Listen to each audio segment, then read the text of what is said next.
feel like we should just start this off by saying it's so inappropriate for them to have the word black in their name when this is one of the whitest bands I've ever listened to in my entire life. I don't. Do you have? Okay. Let me start the podcast and then we can go into the conversation.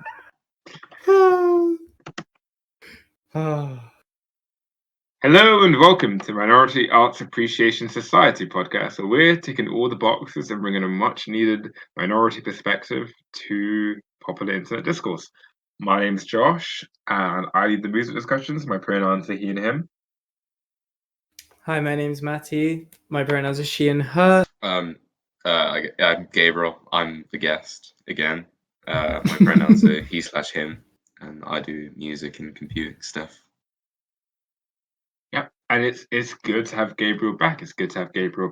Today Welcome. we are. Yeah, it's been too long. New 6-part Danish. No, okay, I'm sorry. Danish crime drama. And it's fitting because we're discussing a Black Country New Road, which has been a band that's been a point of contention for me and Gabriel's relationship. So, oh, okay. I don't have this context, so I can be the stand-in for the audience here. Please do explain. Gabriel is more than a friend of the pod. He is a friend of me personally, and we've had many private conversations about music. And in South London, there is the music scene, which is very much, I'd argue, kind of been collected by the Speedy Wonderground indie record label, which over the past 5 years signed bands such as Black Midi, Black Country New Road, and Squid. This type of kind of post-punk revival, mathy underground rock that was coming out of South London. And Black Country New Road and Black Midi were easily the two biggest bands to come out of this explosion, in my opinion. And it was last year when we had the Black Midi debut album of Schlagerheim coming out pretty much alongside the two seminal Black Country New Road singles, Sunglasses and Athens, France. Where me and Gabriel would get into many, not really arguments, but just like Gabriel thought Black Midi was the greatest thing happening in rock music. I thought that those Black Country New Road singles were the most exciting thing happening in rock music. And yeah, this was the thing we argued about, Black Midi versus Black Country New Road. It was very juvenile, very like Sega versus Nintendo, Xbox versus PlayStation. But yeah, that's like our dual history with the band. So it was really fun and exciting to have him on to talk about it after the actual album's been dropped.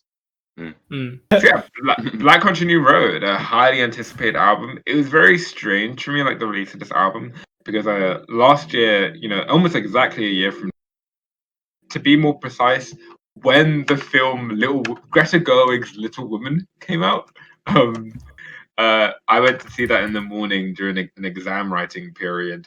I was very stressed out about exams, and I was like, look, I just need to fucking do something else. So I went to the cinema and watched Greta Gerwig's Little Woman. And that morning was when like Sunglasses and Athens, France fully hit for me, where I'd heard the songs before, but it was on that wonderful morning in 2020 when it was like, God damn, these are amazing. And so yeah, we're always gonna talk about this album on the podcast. Now it feels weird because it's like become massively popular on the internet and kind of like one of the biggest albums of the year. So it kind of feels like a weird clout review. I didn't mean for it to feel that way. Yeah, I remember when you said when they released the album, of course we're going to talk about it. I remember thinking, oh, that'll just be one of our more low-key, like on one of the less relevant albums, because Sunglasses had probably just over 10,000 plays on Spotify and that kind of thing. Like, that is insane now. Yeah, I remember when I heard it. I'll get into like my history with the song before I ask about you two's. With the group, of the band, the project. Because I remember like the first time I heard the band, I was in Leeds. Yeah, so I was at this house in Leeds with some people I met at a house party in London, and they were having a PC music themed party. So this was the general vibe. That sounds incredible. It really was.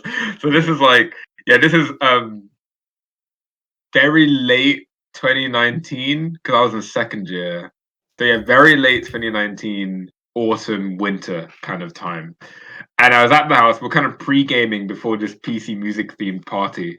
Oh. And they were like, "Oh, Josh, we got to show you the song. It's fucking crazy. Like, we have to." And the way they presented it was really fucking strange because I didn't know if they were showing me like a meme song or not. Because they were like, "We're gonna show you Sunglasses," and it's just fucking nuts. And I wasn't sure if the thing it was good or like it was like funny, and it was happening. And you get that. Yeah, yeah, 100%. I didn't like know what was gonna happen, and like as they put this song on, they were just staring at me, like trying to see my reaction to lyrics. And I was like, what are they expecting? You get those lines about the rising skirt hems and luring IQs, and the bit they were really excited about was the absolute pinnacle of British engineering. And I was like, is this like a fucking top? Like, is this like a Top Gear parody song? Like, what the fuck's going on? Like, I don't understand. I have no frame of reference to this. And then I remember thinking like, okay, 5 minutes. Like, is it almost done? And they're like, oh no, we're not even at the best bit yet. And I was like, what? And then he starts singing, I'm more than adequate, leave Kanye out of this. And yeah, it was just a very, very strange thing. And at the end, it was so weird. They were like so apologetic. Like when he says the line, and there were so many roadmen on the street, and they cannot tell that I am scared. They like looked to me as the only black person in the room, like, yeah, that's a bad line. I'm sorry about that one. And I was like, racism is fine. But yeah, at the end of the track, I was like, that was something else. I think that was really good. Like, I was fucking nuts. But yeah, I didn't really like internalize it as music that's part of my identity, like as music I listen to on the regs. And yeah, that little woman morning, it really hit. It really came. And I remember like that day, I messaged you on Instagram. Yeah. I messaged one of my flatmates. I was like, you have to fucking listen to this Sunglasses song. It's so amazing. It's incredible. I didn't think anyone would like listen because, it's just, like you said, it wasn't very big at the time. And it was like this like 10-minute long track with this dude ranting. And here we are. So how about you two? What's your history of Black Country New Road? Gabriel. Yeah, I can go.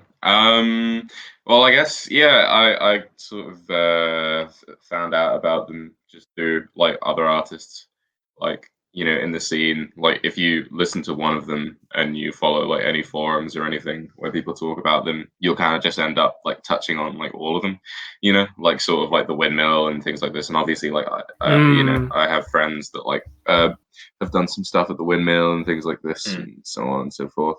For those who aren't British, the Windmill is a venue in London. Yeah, right. In Brixton. It's a venue in Brixton where a lot of these scenes, a lot of these artists seem to have sort of developed. It took me a while to really start to I guess like enjoy it, kind of let my guard down to it a bit, like I definitely felt like it was communicating something, but I'm just not really sure at the time if I felt like it was something that I wanted to have communicated to me. I don't. I genuinely like them. Like, I think they're a good band, and I think it's a good song. But yeah, that's my story. But yeah, like Josh said, my history with oh my god, Freudian slip. My history with Black Mini New Road, Black Country New Road, began the day Josh messaged me and was like, Matty, listen to this. And you actually don't do that very often. And I loved it. I really, from the beginning, loved it. For two reasons. One, because I'm especially a slut for the songwriting structure of large build-up into massive, glorious payoff. But on a more, I guess, like meaningful and important level, the first half of this song is just fantastic. I think it captures so well just this incredibly fleeting feeling of being lost in this in Isaac's life. I think that is such an impressive thing to capture. Is so temporary a feeling, so specific a time for him, that he's been able to articulate incredibly beautifully well. So yeah, I just have always loved the original single version of Sunglasses. And then there's obviously Athens, France as well. But I kind of didn't want to blow my load on Black Country New Road before a before a proper album came out. And so I was already far too in love with Sunglasses to not be listening to it constantly. Whereas Athens, France, I could kind of hold back on. So when the album came out, and obviously there's a different version, it really wasn't much of a controversy for me with Athens, France, because I just was much less familiar with it. And then fast forward to today, and the album's out, and here we are. Yeah, well, in my opinion, joke's on you, because I think that I'll just get into my thoughts on the album. I think this album is incredibly strange in the sense that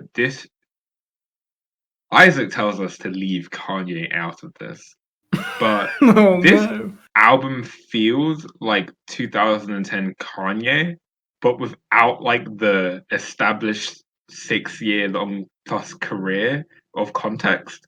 The lyric writing on this album is very Kanye to me. And Matty, I found it very funny that Matty said that she held off on listening to Athens France too much because she wanted to wait for the album. But this album relies on you being heavily intimate and attached to the old singles, as its lyrical content is explicitly about the response to those singles that was had. Which makes for a very strange. I do want to get into that listening experience. So to kind of, I'll put out a content warning like right now. I'm going to be talking about sexual abuse, as that was a big theme of the original lyrics from the original singles of Athens, France, and Sunglasses. So if that is a touchy topic for you, you can exit here. So yeah, so I have really struggled with this album because it's extremely strange for me. I was incredibly attached and in love with the original single versions of Sunglasses and Athens, France.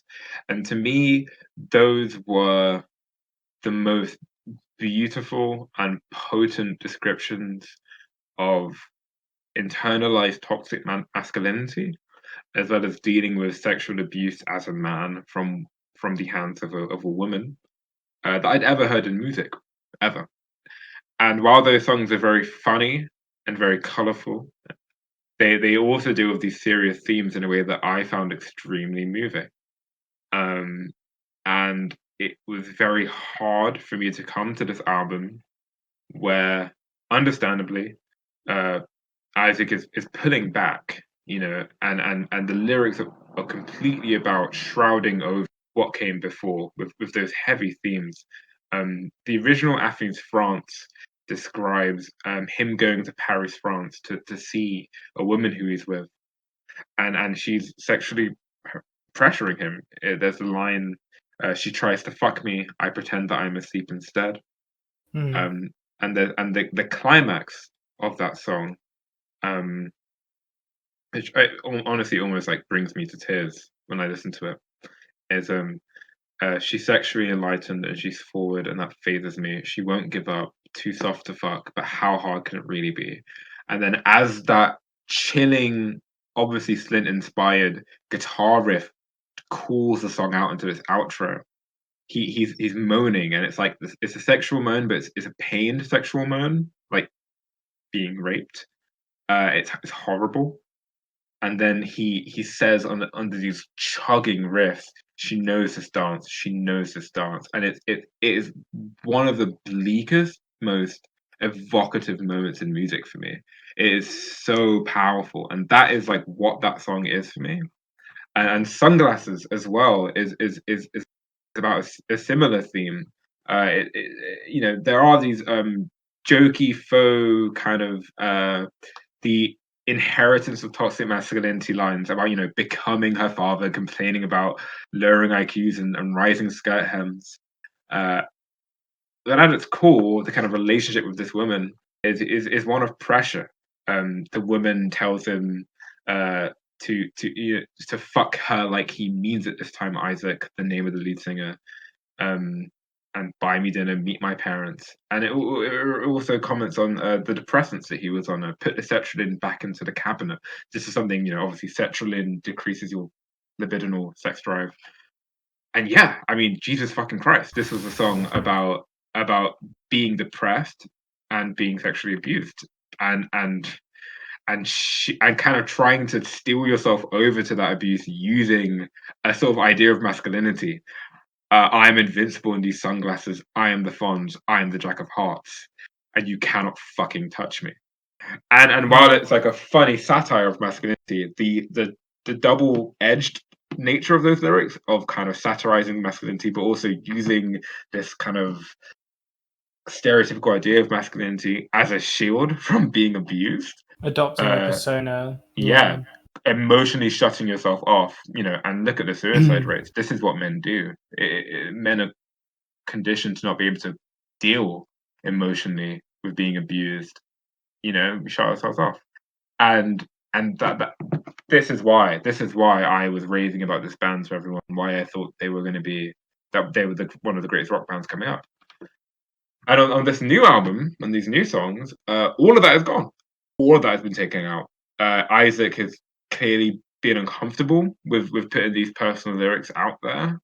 And this is explicitly stated in the first line spoken on the album, where he goes back to the original concept of Athens, France. He says, she flies to Paris, France. I come down in her chartered bed. But instead of describing the events, he describes writing the song and write the words I'll one day wish I had never said. Now all that I became must die before the form fred. The cursed vultures feed and spread the seed of daily bread. And it was extremely difficult for me to wrestle with the idea that this entire album is basically about hating the fact that he put out some of my favorite songs ever made and distancing himself from the fans. And this is a Black Country New Road album about Black Country New Road. And it's no coincidence that it culminates in the line, where he clearly references his peers in Black Midi and the other Speedy Wonderground members. Everybody's coming up. I guess I'm a little bit late to the party, as he acknowledges that the album's a bit late after the peak of their singles. Yeah, and that is incredibly strange. So I just wanted to lay out the weird meta narrative thing this album is doing and the relationship it had with the original singles, which made it difficult for me to get into this album. Oh, that's awesome. Yeah. Like, incredibly well put, and definitely deepens my relationship with this album. Yeah. Like, I'd add, obviously, like, I'm not necessarily as into them as you, but I did eventually come around to them, despite, like, my sort of, like, jokey whatever.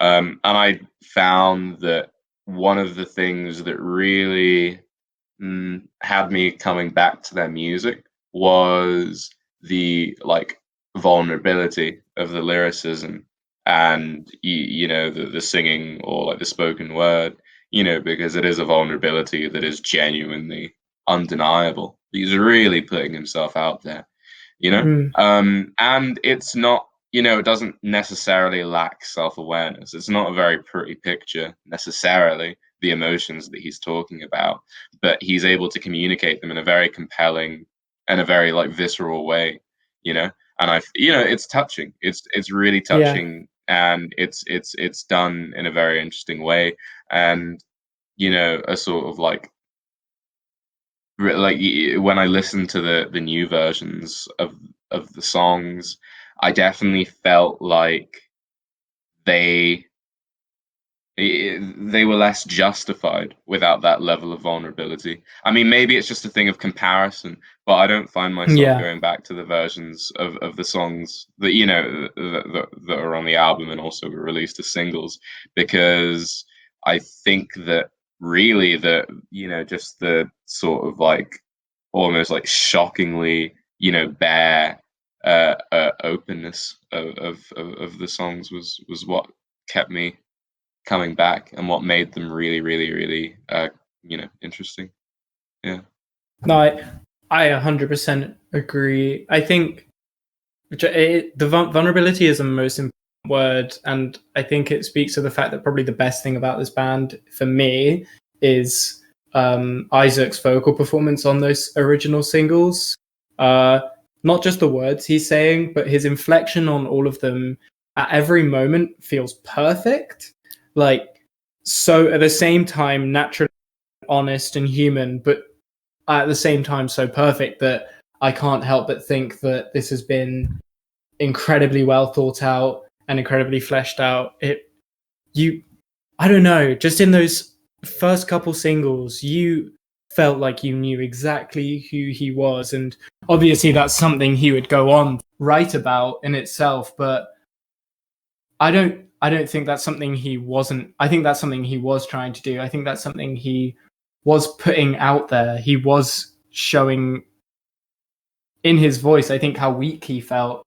And that shows up here too, which I think is really interesting, given that he's subverting what he was doing before in terms of subject matter. He's not that same vulnerable person anymore. He's kind of sort of trying to reclaim his stories because, like he says, there are vultures there and they have stolen his story from him. I guess I kind of do want to get into my overall thoughts. I'm quite similar to Josh, but perhaps a little more positive. But I think what I ultimately found most distancing was maybe the production, and all the changes that they've made to it feel like a direct reflection on moments, like things like saxophones coming in feel hollower and weaker. And it kind of feels like the band is, I don't know, dying before dying on their first album, because there is, like you said, stuff missing from what they released in their single. But at the same time, this is their mission statement. This is, for the first time means other things, but it is very clearly referencing the fact that this is their debut and it's a little bit late. And I don't know. I just think it's so strange how, I don't know. I've had a really real difficult time with this album. I've never had a band that I've so anticipated a debut album. I feel like I'm on a road, and I'm not sure whether the end of that road is loving what they're doing or kind of lamenting perhaps more just a solid, expectable album from Black Country New Road. I'm not sure.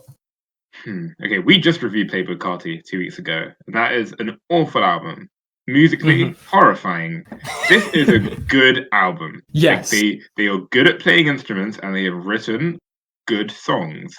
However, because it's Black Country New Road, and a band that I honestly thought was going to drop one of the best albums ever made, I can't pronounce how disappointing this album is. And I want to ask you two a question of like what. And we'll get to the new tracks. So I think the new tracks are much better than the new versions of the old tracks. We'll get to that. But like, what are these songs, Sunglasses, Nothing's France, what are they even about anymore? Yeah, okay, yeah, thank you. To add content to that question, like these feel like a bored live performance of the popular songs that you have to play because people have paid money to see you. This feels like when Radiohead play like Creep, ironically, at like a concert. Like they sound so bored. And they've taken out all the swear words for some reason. The breakdowns are like less intense. Everything's like really smooth and clean, and it's really confusing. They sound sick of these songs. I'm like, if you hate them so much, delete the original singles from your streaming and then don't put them on a new album. I don't understand it. And Gabriel talks about this vulnerability, and that vulnerability, in my opinion, is lost. It's gone, and it's so sad because they've done a My Beautiful Dark Twisted Fantasy thing of writing an album about, like Kanye wrote an album about Kanye. Yeah, I still think that album and Yeezus are still really vulnerable and present. Whereas here, I just don't know what the vulnerability is replaced with. It's been replaced with like pure kind of distancing and irony. And the key line that I just find so confusing, and I really want to hear what you guys think about it. I don't know what to make of it, is in the original. I'm not criticizing Isaac here. I genuinely have no idea what to fucking make of this. In the original Athens France, he paints this amazing nuanced picture of his abuser, which is incredibly like oddly sympathetic of her. Like he paints this woman who like hates herself, and is ashamed of like her mainstream taste. She loves pop culture. She's got "Thank You" Ness stuck in her head. She hates every playlist she swears she made when she was 15, which is an amazing Black Country New Road style line of like capturing this like existential anxiety, self-loathing in such a down-to-earth, colloquial way. Binding high culture and low culture, as they've talked about in the interviews about the interest in modernism. And this character, his abuser, is quote unquote the richest girl in every room, mainline to the Yui boom. Very similar to characters to what is described in Sunglasses, right? But in the new version, the bridge has changed to "I am the richest girl in every room," mainline to the Yui boom.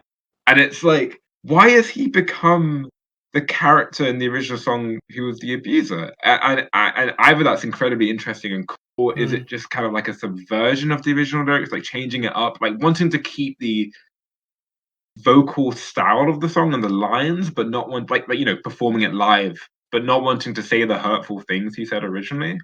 And I just, what are these songs about? And the thing that's made me most upset and frustrated is when I see, I'm sorry, I'm going to sound like a hipster, but when I see people on the internet on like Rate Music who are like, it's the #1 rated album there, everyone loves it.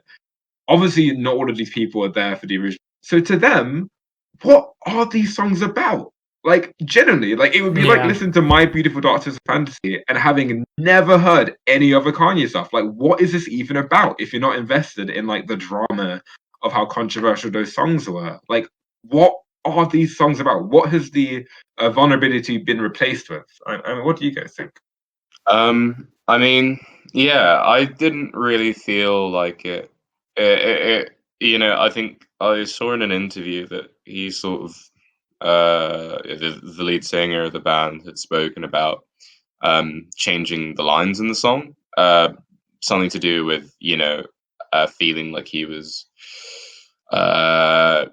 portraying. In fact, I'll actually see if I can find the actual quote. Let's see. So he said, the simplest and best way to explain it would be that the person whose perspective was on the song was most certainly supposed to be the butt of a joke. And I think it came across that that wasn't the case. And that's what made me most uncomfortable. That's what he said, which is interesting, I guess. I hadn't really. I hadn't listened to the song that many times, like Athens, France, and I definitely, hadn't necessarily interpreted it that way. I think I also saw that he sort of talked about characters who, he thought shallow, sort of woman, shallow female characters. That he felt that he'd written a few of those in his songs, and so he was uncomfortable with that. Yeah. And I guess I can kind of understand what he's saying, except for the fact that it's not like it's only the sort of I guess you could say romantic interests in these songs who are represented in a shallow way. If you think about for example the roadmen in the street, I think it's clear that the songs revolve around like the viewpoint of a character who is maybe a bit myopic, maybe a bit lost in themselves, maybe to the degree that the world outside of them. Which is even supported by it's interesting that you bring up that shallowness, because like I never took the big kind of ending of Sunglasses where he plays this weird fake man character as like genuine. I took it as like some weird meta ironic thing where we're gonna get to a very sincere emotion through pastiche and parody. And that's even reflected in like the music videos and promo material for all of their content, which is like all of it is stock photos of Thank like you. college frat parties. Yeah. So I always thought that was an aspect of the band. So that's really interesting that you brought that up. But anyway, come on. Yeah, no, exactly. Like I never really like would have interpreted any of the songs as like being an indictment of anyone else. For example, they all seem to be very like self-aware and like maybe like angsty, but yeah, they seemed good, and maybe they could have warranted rewriting. I can't really speak for it. Obviously, it's their creative process, but I definitely did not feel like the new songs were as powerful as the first ones. It's hard to say much more, because obviously, like I'm sure that they're happy with it if they've released it, and again, like who am I to comment? But personally, I really like. I can't listen to the new versions of either of the songs. That being said, though, I really like Science Fair and a few of the other like songs on the album. But overall, overall, I'd say that the album like definitely lacked the punch that I was expecting. But that's just an expectation, I guess. Well, yeah. Anyway, everyone, Yeah. favorite tracks, least favorite tracks, and would you recommend Black Country New Road? I'll hand over to Gabriel. Yeah, right. Well, my favorite track, right. So off of this album, probably Science Fair. I really enjoyed it. Like when that single dropped, like I just think it's fucking sick. Really, really fun to listen to. It's fucking cool. Yeah. Just yell, "It's Black Country out there!" Like Oh my god. Yeah. It's such an image. Yeah, exactly. It's really cinematic, like really cinematic song. Really like draws you in. Like I don't know, it's really cool, and I think like it's probably one of the songs that has me like most excited for what they're gonna do in the future. Because it definitely, it's not along the same lines of like Sunglasses and Athens, France. I'd say, it feels more like a story that's being written than sort of like the perspective of like a character, like kind of like or like well, you know what I mean, like the style of Sunglasses and Athens, France. Yeah. But it is still really cool, and the fact that it maybe feels more like fictional or more sort of like fantastical or like dreamlike in the approach to the songwriting does not take away from like the emotional impact at all. Really like that song, really love it. Honestly, it like makes the whole album worth listening to for me. Then probably Opus. If for no other reason than just because I like the part when the riff comes back, but slower, chunky, like that. That's fun. Yeah, great moment. Yeah, and then probably track X. Mainly like it's a nice vibe. I don't really like the intro, the instrumental intro. I didn't really enjoy it. And I don't like either of the reworked singles. So sort of leaves track X. But I think it's a nice song, and again, it's refreshing. At least it's an album where none of the songs sound the same. Track X fits nicely into that. Least favorite track would probably, oof, that's tough. It would have to be between Athens, France, and Sunglasses. I feel like I'd have to go with Sunglasses just on account for the fact that the length of the song makes its lack of like emotional substance a bit more egregious. It's like 10 minutes. Um, and whereas the like, just sort of like manic vulnerability of the single version makes it a really compelling 10 minutes, whether you're cringing or like crying or whatever. The new version, like it's exactly like you said, like Josh, this thing of like an uninspired live performance. That is actually like exactly what it feels like, which is really disappointing because it was such a good song otherwise. But even just like analyzing the song by itself, it doesn't really feel like it goes anywhere or like has much to say. Yeah. So that's I'd probably say that was my least favorite track. Although the new intro on it is pretty cool with the fuzzy guitars. I thought that was really nice. Yeah, my favorite track on the album by a landmark is Science Fair, which is not only one of the best tracks in the album, but one of the best songs released this year. Gabriel already stated why the song is so intense. It's just a huge crescendo that doesn't stop, and it is just incredibly exciting. I want to introduce like my take on what the song is about. So Gabriel already discussed like the dream-like logic of this song and the descriptive nature of it, and we actually sat down together once and like read through the lyrics and really tried to figure out what it's about. And I've concluded I think the song is about a character who is a stalker. Yeah. I think it's about he met a girl at a science fair, and like he covered himself in bubbles, and then she saw him, and it was like this very like insignificant moment that he projected loads of meaning onto. And then there's the bit where he bumps into her in the street, not in the street. He just bumps into her somewhere, right? And they start talking, and it reminds me a lot of like London conversations of references. Like every joke you make is a reference to something, and then what are you on tonight? What are you doing tonight, or maybe what are you taking tonight? Oh, I love this city. There's so much stuff to do. The quote unquote burden of preferences. What a time to be alive! Like just like generic, boring small talk. But again, this stalker character is like building a case of how this person's definitely in love with me, even though like nothing is happening. And then the final part where she's performing at a Cirque du Soleil, and he's in a crowd of people, and he says, "Oh, it's just an intimate performance. I swear she looked right at me." And then he kind of comes to his senses of actually, I'm just one among many sweaty, weird people sticking hands and like a shitty stained shirt. It almost is like describing like a parasocial relationship or something. Yeah, That's really beautiful and exciting. And I want to say possibly the most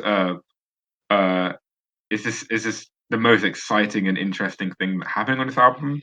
And it's weird because it feels like the type of vulnerability and blurring lines between character and him that he's trying to distance himself from, but he's like doing it again, and it's still really good. I don't know. And yeah, it's clear. I mean, it seems like a good compromise in terms of like going maybe like slightly less personal with it, but it's still very emotional.